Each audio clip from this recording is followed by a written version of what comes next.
Assalamualaikum warahmatullahi wabarakatuh. Waalaikumsalam warahmatullahi Alhamdulillah, alhamdulillahilladzi ja'ala al-ilma taharatan lin-nufus wa nuran lil-basair wa hadiyan ilal jannah. Asyhadu an la ilaha illallah wahdahu la syarika lah wa asyhadu anna Muhammadan abduhu wa rasuluhu shahibul burhan. Allahumma salli wa sallim ala rasulika karim Muhammad sallallahu alaihi wasallam wa ala alihi wa ashabihi wa man tabi'ahu bi ihsanin ila yaumiddin. Tsumma amma ba'du. Puji dan syukur senantiasa dan tidak pernah bosan-bosannya kita panjatkan kehadiran Sang Maha Pencipta Allah Subhanahu wa Ta'ala, yang mana dengan limpahan karunia-Nya, rahmat-Nya, hidayah-Nya, serta anugerah-Nya kepada kita semua, kita kembali masih diberi kesempatan, kesehatan, dan usia panjang oleh Allah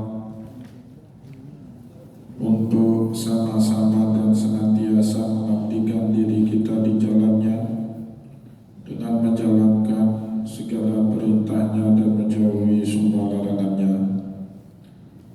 Salawat diringi salam juga tidak pernah lupa pula kita aturkan kepada junjungan alam Nabi besar Muhammad sallallahu alaihi wasallam, di mana beliau telah bersabda dalam sebuah hadisnya, "Man salaka tariqan yaltamisu fihi ilman, sahalallahu lahu bihi tariqan ilal jannah."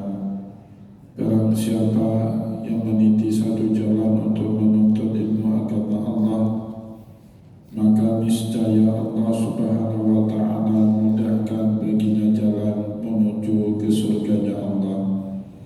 Bapak Ibu kaum muslimin dan muslimat jamaah salat maghrib dan juga isya yang dimuliakan oleh Allah, mari pada kesempatan malam yang penuh dengan kemuliaan ini, sambil kembali kita niat i'tikaf di rumah Allah,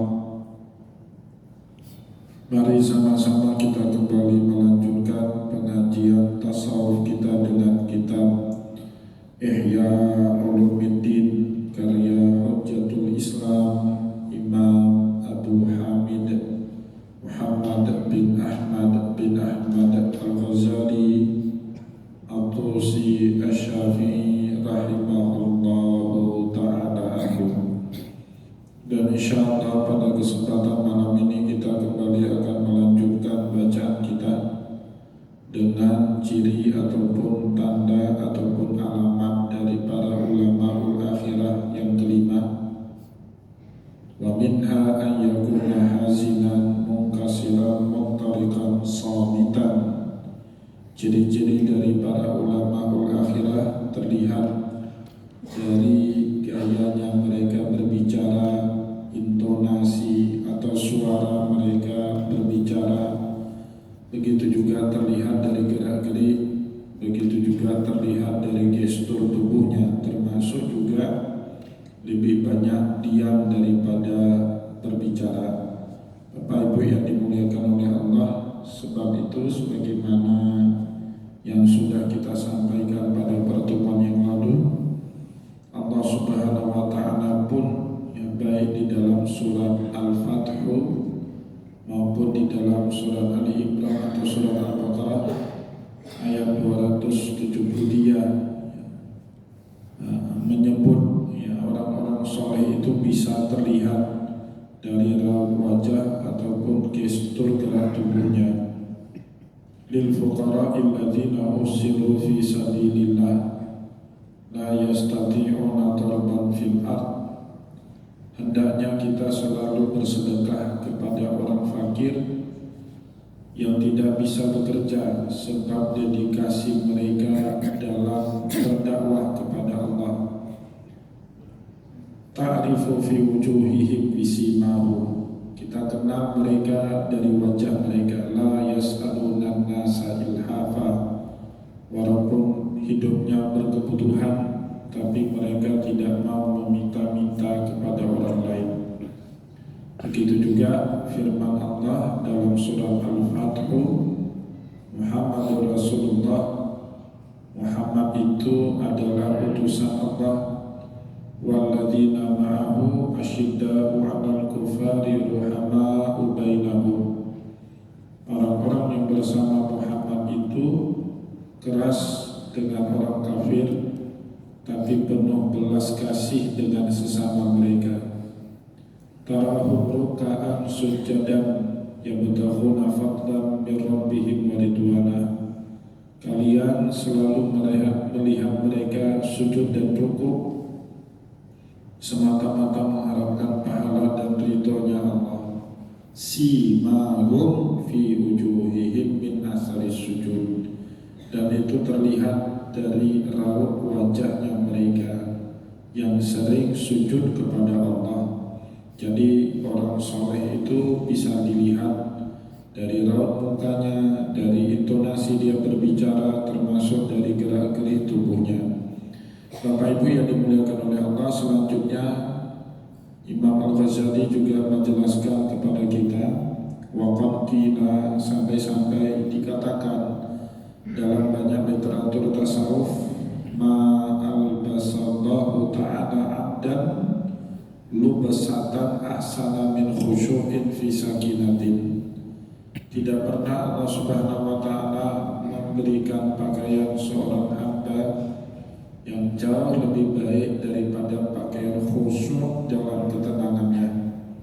Nah, itu yang dimaksud dengan libasul taqwa, ya, wa tazawwadu fa inna khairaz zadi taqwa, berbekallah kalian, dan sebaik-baiknya bekal itu adalah takwa. Dan Allah Subhanahu wa ta'ala juga menyebut dengan istilah libasul taqwa dzalika khair. Kita gunakan pakaian takwa untuk menutupi sifat-sifat buruk kita, itulah yang lebih baik. Sehingga Imam Al-Ghazali menyebut ma albasallahu ta'ala abdan lubsatan, tidak ada satu pun pakaian yang lebih baik yang Allah Subhanahu wa ta'ala berikan kepada seorang hamba min khusyu'in fi sakinatin, kecuali pakaian khusyuk dalam ketenangannya. Fahiyya lubsatul anbiya, dan itulah pakaiannya para nabi. Dalam semua keadaan para nabi itu bisa tetap tenang, fokus, tetap mengingat Allah Subhanahu wa ta'ala. Wasimas salihina wasiddiqina wal ulama, begitu juga halnya dengan orang-orang soleh, wasiddiqin, orang-orang siddiq, wal ulama, dan para ulama yang tidak lain merupakan pewarisnya para nabi. Sebaliknya Bapak Ibu, jika orang soleh itu bisa dilihat dari wajahnya, dari gerak-geriknya, dari cara dia berbicara, begitu juga sebaliknya orang yang tidak benar, lawan dari orang yang soleh, itu juga bisa kita lihat dari gerak-geriknya, dari cara dia berbicara. Fa'ammat tahafutu fil kalam wa tasyadduki, adapun orang yang banyak bicara dan juga kasar dengan bicaranya, itu tanda-tanda orang tak benar. Meskipun masyarakat menganggap dia ulama, Bapak Ibu yang dimuliakan oleh Allah, ciri ulama itu mereka berusaha keras meniru sifatnya Nabi. Dan Rasulullah SAW tidak pernah ngomong keras, tidak pernah ngomong kasar, meskipun kepada para pendosa. Itu amanah Allah kepada Nabi di dalam Al-Quran. Fabima rahmatin minallahi lintabahum, Muhammad, dengan rahmat yang Allah Subhanahu wa ta'ala curahkan kepada kamu, maka berlakulah lemah lembut kepada mereka, maksudnya kepada setiap sahabatmu, walau kunta faddan ghalidhal qalbi lam faddu min haulik, seandainya saja kamu keras hati, bersikap kasar, lam faddu min haulik, siapapun itu, tidak mesti nabi, apalagi orang awam yang tidak ada pengikut, lam faddu min haulik, pasti semua orang akan berpaling dari kita. Nah, maka Bapak Ibu yang dimuliakan oleh Allah, ciri orang awam itu, kata Imam Al-Ghazali, kebalikan daripada orang soleh, at-tahafutu fil kalam, terlalu banyak bicara sehingga sering buat keliru. Ya, orang banyak bicara itu Bapak Ibu lebih banyak salahnya daripada benarnya. Handi sapat bu bute bakulun teganarik, itu pepatah Aceh bilang seperti itu. Tidak pernah benar pada diri orang yang suka bicara. Oleh sebab itu, ciri-ciri orang awam, ya, orang-orang yang gak benar, salah satunya at-tahafutu fil kalam, suka berbicara, wa tasyadduq, ataupun kalau berbicara sedikit bicaranya kasar, suka menyinggung perasaan orang. Dan juga Bapak Ibu yang dimuliakan oleh Allah, sifat selanjutnya al-istighraqu fit taqi, berlebihan ketika tertawa. Ketawa itu bahagian daripada sunnah. Jadi Rasulullah SAW di dalam satu sabdanya menyebut, ma asrarallahu ala rajulin adhaqallahu bih, tidak ada yang lebih membuat Allah Subhanahu wa Ta'ala senang melainkan dari seorang hamba yang tertawa karena mengingat nikmatnya Allah yang Allah berikan kepada dirinya.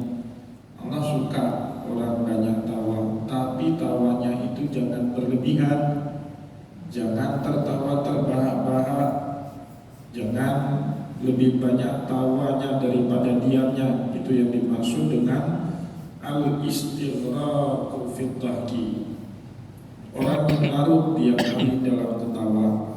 Wal hiddatu fil haraki wa nutqi, dan gerak-geriknya itu tajam, kreh-kroh bahasa Acehnya itu ya, gerak-gerik tajam, atau disebut al-hiddatu fil harakati, kreh-kroh, enggak tenang jalannya itu, sembraut, enggak berpola, enggak santai.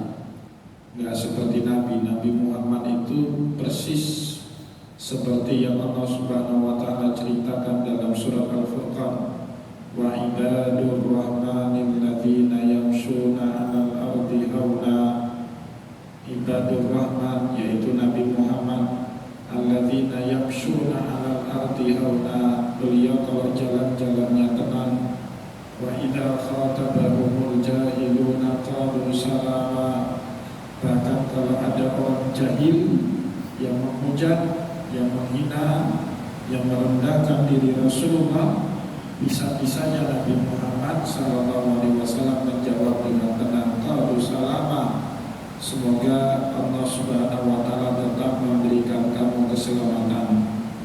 Jadi Bapak Ibu yang dimuliakan oleh Allah, sebaliknya al-hiddatu fil harakah, orang yang gerak-geriknya itu tidak tenang, wanutki, atau juga punya lidah, punya lisan yang suka menyinggung orang lain, tajam lisannya.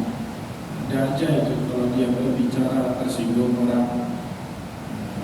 Sama bercanda, Bapak Ibu bisa perhatikan dalam kehidupan kita, ada orang bercanda sama orang lain tapi tidak pernah buat orang yang dicandainya tersinggung. Tapi ada sebagian dari kita Bapak Ibu, bahkan tidak bercanda pun buat kita tersinggung. Apapun yang keluar dari mulut dia itu buat dia tersinggung. Itu semua dari hati. Karena mulut ini hanya mampu menerjemahkan apa yang ada di dalam hatinya manusia. Rasulullah dalam satu hadis berkata, al-ina'u bima fihi Allah, wadah itu hanya akan mengeluarkan apa yang ada isi di dalamnya. Kalau dalam satu botol kita masukkan air putih yang jernih seperti ini, kita goyang-goyang, yang keluar air putih jernih. Kalau dalam botol ini kita masukkan comberan, kita goyang-goyang, yang keluar dari botol ini ya juga air comberan. Begitu juga Bapak Ibu, kalau pikiran manusia itu tidak baik, hatinya tidak bersih, yang keluar dari mulut dia juga hal-hal yang tidak baik, hal-hal yang membuat orang gampang tersinggung. Nah, maka Imam Al-Ghazali kemudian mengatakan fakullu dzalika min atharil batari. Semua yang kita sebut tadi, orang yang banyak bicara atau kasar omongannya, banyak tertawa, dan juga gerak-geriknya itu tidak tenang, begitu juga lisannya mudah menyinggung orang lain. Fakullu dzalika, kata Imam Al-Ghazali, semua itu min atharil batari. Semuanya itu merupakan pengaruh dari sifat sombong yang ada di dalam diri seseorang. Ketika diri seseorang punya sifat sombong, pasti akan melahirkan lidah tajam, mudah dan gampang menyakiti orang lain. Kalau dalam seseorang itu ada sifat sombong, berlebihan dalam tawa. Kalau di dalam diri seseorang ada sifat sombong, banyak berbicara daripada diamnya. Kalau dalam diri seseorang ada sifat sombong, bicara pun kasar dan keras kepada orang lain. Itu tanda-tanda ada sifat sombong dan keagungan di dalam diri seorang manusia. Dan sebaliknya Bapak Ibu yang dimuliakan oleh Allah, Imam Al-Ghazali kemudian menjelaskan wal amni wal ghaflati an aqimi iqadillahi ta'ala wa syadidu suhtihi wa huwa da'mu abna'i dunya al-ghafilina anillahi dunal ulama. Orang yang merasa senang dengan ketawanya, orang yang merasa senang dengan banyak bicaranya, dia nyaman aja, tidak pernah merasa itu enggak suatu hal yang enggak baik. Pokoknya dia nyaman kalau banyak ketawa. Kalau dalam majelis dia kepingin mendominasi. Kalau orang lain buat ketawa, suara tertawa dia yang paling terbahak-bahak. Kalau berbicara, omongannya yang paling menyakit dan menyakiti hati orang. Nah, ada orang Bapak Ibu kadang-kadang dia merasa aman seperti itu, nyaman, dipeliharanya sifat itu, ya.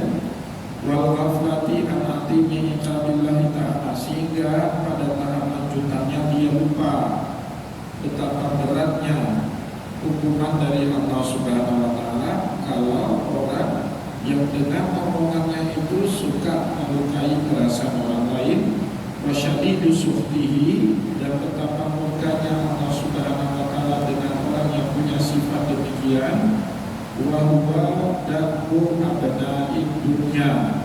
Dan ini semua merupakan ciri-ciri dari sifat anaknya dunia.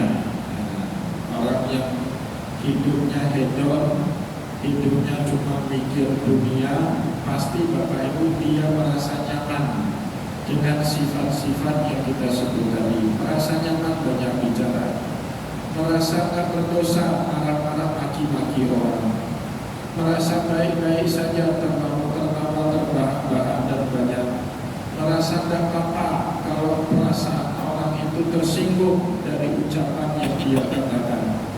Ini semua Bapak Ibu, kalau kita ada di dalam diri kita dan kita menganggap itu baik-baik saja, kata Imam Al-Ghazali, wa huwa da'u abna'id dunya, inilah sifat dan kebiasaan dari anaknya dunia, dari manusia yang sudah terlalu larut dalam kehidupan dunianya, al-ghafilina anillah, sehingga dia pulang lalai dari mengingat Allah, dunal ulama ubih, dan para ulamanya Allah tidak mungkin lalai dari mengingat hal-hal yang diridhoi Allah dan menjauhi semua perkara yang dimurkai Allah. Jadi sekarang tugas kita introspeksi diri Bapak Ibu, sejauh mana kita berada di garis kanan atau kita sudah terlalu jauh berada di garis kiri. Biasa tetap keluarga, biasa tetap biasa bentak istri, atau juga bahkan bentak orang lain sudah kita anggap biasa, itu berbahaya sebenarnya. Suatu hal yang tidak baik dalam kehidupan beragama kita. Selanjutnya Imam Al-Ghazali juga menerangkan kepada kita wahada wali anna ulama, sebagaimana yang sudah kita uraikan di atas tadi, wali anna ulama, dan karena para ulama salah satu ada dalam 3 golongan. Ini salah satu pembagian ulama menurut Imam Al-Ghazali yang ia kutip dari Imam Sahal At-Tustari. Jadi ulama itu tidak satu level, tidak satu makam semuanya Bapak Ibu. Ulama itu ada 3 bahagian. Karena qala Sahlun At-Tustari rahimahullah, sebagaimana yang dikatakan oleh Imam Sahal At-Tustari rahimahullah. Siapa saja golongan ulama tersebut? Yang pertama, kata Imam Sahal At-Tustari, alimun bi amrillah la bi ayyamillah. Mereka yang tahunya itu tentang perintah Allah saja, tapi tidak pernah mau tahu dengan hal-hal sifat-sifat yang Allah Subhanahu wa Ta'ala senangi. Dia gak fokus untuk memperbaiki diri dengan sifat-sifat yang disenangi sama Allah. Allah Subhanahu wa Ta'ala suka manusia itu punya sifat sabar. Allah Subhanahu wa Ta'ala suka manusia itu punya sifat syukur. Allah Subhanahu wa Ta'ala suka manusia itu punya sifat zuhud. Bahkan kalau zuhud ini langsung di-highlight, langsung di-mention, langsung disebut sendiri sama Nabi di dalam hadis. Saat ada orang sahabat yang bertanya, ya Rasulullah, dullani ala amalin idza amiltuhu ahabbani Allahu wa ahabbani an-nas. Wahai Rasulullah, ajarilah aku satu perkara di dalam agama yang jika aku amalkan perkara tersebut Allah mencintai diriku dan seluruh manusia pun ikut mencintai diriku. Apa kata Nabi? Izhad fid dunya yuhibbukallah. Kamu bersikap zuhud di dunia ini, Allah pasti mencintai kamu. Wazhad fima indan nasi yuhibbukan nas. Dan kamu zuhud terhadap banyak diperebutkan oleh orang, tapi kita gak ikut-ikutan rebutan di situ. Yuhibbukan nas, maka orang ramai pun akan suka sama kita. Jadi Bapak Ibu yang dimuliakan oleh Allah, sabar, syukur, ridho, zuhud, itu semua sifat yang disukai sama Allah. Di dalam pendapatnya Imam Sahal At-Tustari menyebut jenis ulama yang pertama itu alimnya cuma di amrillah. Alimnya mereka, pengetahuan mereka cuma berkaitan dengan perintah ataupun larangan Allah. La bi ayyamillah, tapi mereka tidak terlalu peduli dengan sifat-sifat yang disukai dan dicintai sama Allah. Maka jangan heran Bapak Ibu, ada ulama tapi omongannya melejit, sakit hati kita. Ada gitu. Ada ulama Bapak Ibu dimanapun dia datang memaki masyarakat, ada juga seperti itu. Ada ulama Bapak Ibu yang kerjaannya fitnah sana fitnah sini, ada juga. Kenapa? Karena dia nggak fokus di ayyamillah dengan sifat-sifat yang diridhoi dan disukai sama Allah. Alimnya dia cuma mempelajari perintah Allah dan larangan Allah. Kalau perintahnya tegas namanya wajib, perintahnya sedikit kurang tegas namanya sunnah, larangan Allah yang tegas namanya haram, larangan Allah Subhanahu wa Ta'ala yang kurang tegas namanya makruh. Dan jenis ulama ini, kata Imam Sahal At-Tustari, wa humul muftuna fil halal wal haram. Mereka lah yang kita sebut dengan para mufti. Mufti yang tugasnya itu menjelaskan kepada orang banyak tentang halal dan haram. Coba Bapak Ibu lihat, lembaga fatwa itu sekarang di tempat kita sudah lebih kurang mirip dengan partai politik. Pilih anggota MPU itu Bapak Ibu lebih kurang hampir sama dengan milih ketua partai politik. Ribut juga, bahkan ada intrik-intriknya juga, ya kan? Jadi tidak berlebihan. Kalau Imam Al-Ghazali sebagaimana dia nukil dari pandangannya Imam Sahal Al-Bustari, bahwasanya ulama ini gak selevel semua Bapak Ibu. Ada ulama yang hobinya cuma perintah Allah aja dibahas, sehingga dia lupa memperbaiki dirinya dengan sifat-sifat yang disukai sama Allah. Dan kaum yang pertama ini sering disebut oleh umat manusia dengan mufti, yang tahunya itu cuma halal dan haram saja. Itu yang pertama. Kata Imam Sahal Al-Bustari kemudian, bahadzal ilmu la yuwarrisul khasyat. Pengetahuan kita berkaitan dengan halal dan haram saja tidak pernah menyebabkan kita takut kepada Allah. Bukannya tak penting halal dan haram, penting Bapak Ibu. Tapi kalau ngajinya enggak kita lanjutkan untuk membahas sifat-sifat yang disukai Allah yang harus ada di dalam diri manusia, maka selama-lamanya pengetahuan halal dan haram kita itu Bapak Ibu tidak pernah melahirkan rasa takut kita kepada Allah. Beda orang yang tahu halal dan haram dari pengetahuan dengan orang yang menjauhi halal dan haram karena takutnya dia kepada Allah. Itu beda Bapak Ibu, dua hal yang berbeda. Kenapa kamu nggak makan babi? Dia cuma bilang, saya dengar fatwa ulama bilang babi itu haram, atau saya baca Al-Quran kalau Allah Subhanahu wa Ta'ala mengharamkan babi. Ada orang yang kedua, kenapa kamu tidak mau makan babi?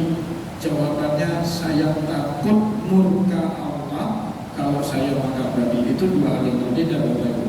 Satu normatif namanya, takutnya hanya sebatas aturan. Seandainya tidak diatur, boleh jadi dia makan babi, ya kan? Satunya lagi Bapak Ibu, takutnya itu bukan normatif, tapi lahir dari kesadaran diri karena harus sangat takut kepada Allah Subhanahu wa Ta'ala. Itu dua hal yang berbeda. Nah, jadi sekarang pilihannya tinggal sama kita. Kita takut kepada Allah karena sebab aturan, atau takut karena Allah karena memang khawatir kalau Allah Subhanahu wa Ta'ala memurkai kita karena kita melakukan hal-hal yang dilarang sama Allah. Itu dua hal yang berbeda. Dan yang kedua Bapak Ibu, kata Imam Sahal Al-Bustari, wa alimun billah la bi amrillahi wa la bi ayyanillah. Ada juga seorang alim itu taunya itu cuma Allah. Dia nggak tahu apa itu perintah Allah, dan juga tidak pernah mau tahu apa-apa saja sifat yang disukai sama Allah ada pada diri seorang hamba. Dan ini Bapak Ibu, kelompok yang kedua ini wahum umumul mu'minin. Kebanyakan kaum mukmin seperti ini. Taunya hanya Allah, taunya hanya Rasulullah, taunya hanya para malaikat Allah, taunya ada yang namanya hari akhir, taunya ada kitab suci yang diturunkan sama Allah kepada Nabi. Tapi kalau ditanya apa pengaruh Allah dalam kehidupan kamu, dia tidak paham. Bagaimana caranya kamu mendekatkan diri kepada Allah, dia tidak tahu. Dia tahu bahwasanya Nabi Muhammad itu Nabi akhir zaman, utusannya Allah. Tapi kalau ditanya bagaimana cara kamu meneladani Rasulullah, dia tidak tahu. Apakah kehidupan kamu sudah sesuai dengan sunnahnya Nabi, dia tidak paham. Nah, ini kebanyakan umumul mukminin seperti itu. Dan ternyata Bapak Ibu banyak kaum muslimin ini Ini kan yang ngaji Bapak Ibu, kalau ini dipukul rata orang di masjid kayak Adam semua, ini jumlahnya nggak sampai 2 atau 3% dari keseluruhan warga di masjid. Kalau kita kumpulkan ini Bapak Ibu, orang di masjid ada 2000 orang misalnya, ini nggak sampai misalnya 300, kan nggak sampai 2% dari seluruh warga di masjid ada.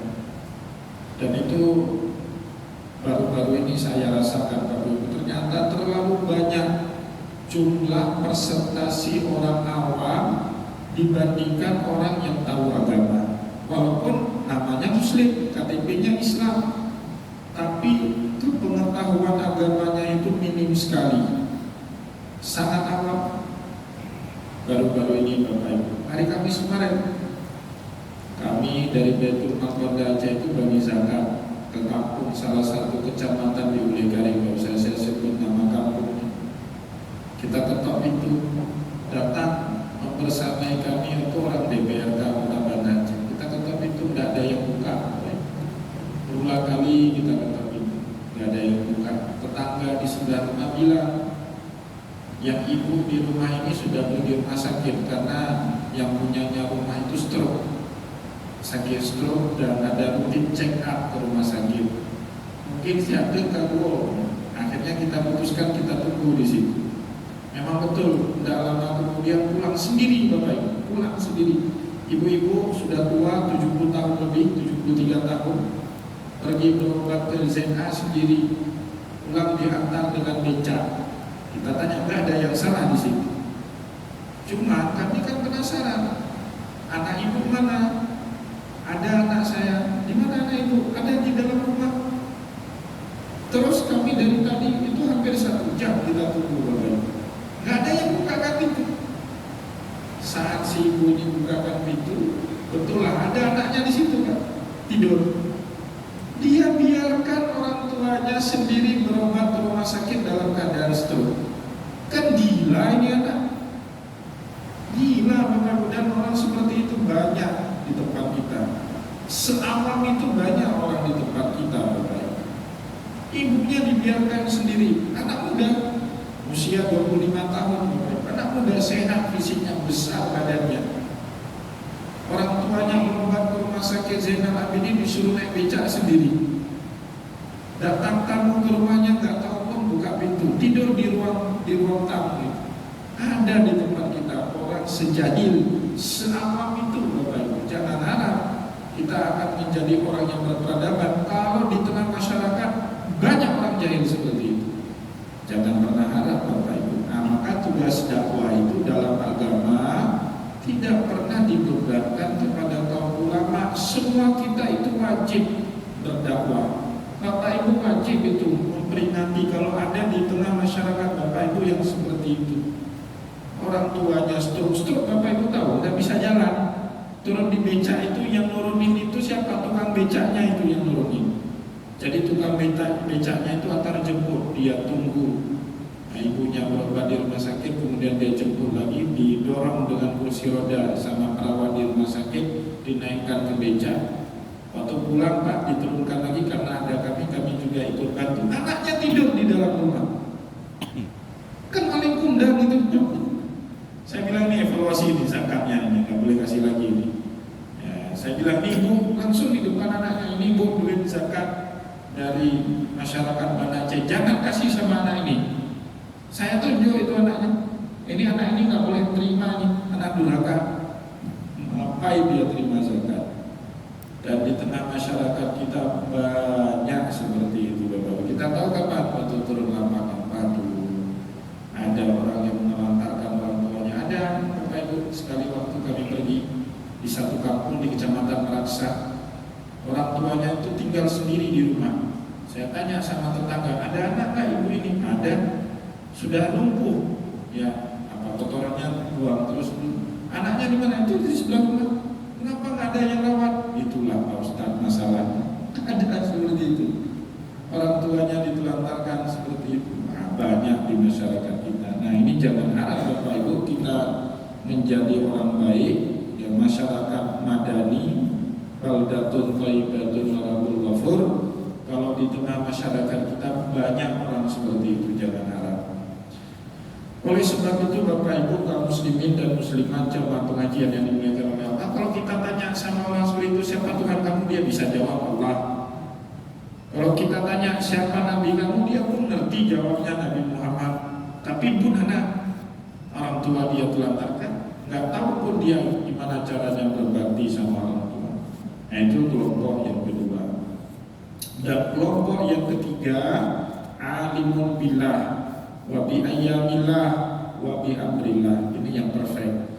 Dia tahu Allah, tahu juga apa perintah Allah, dan tahu juga sifat-sifat apa yang dicintai Allah yang semestinya ada dalam diri seorang manusia.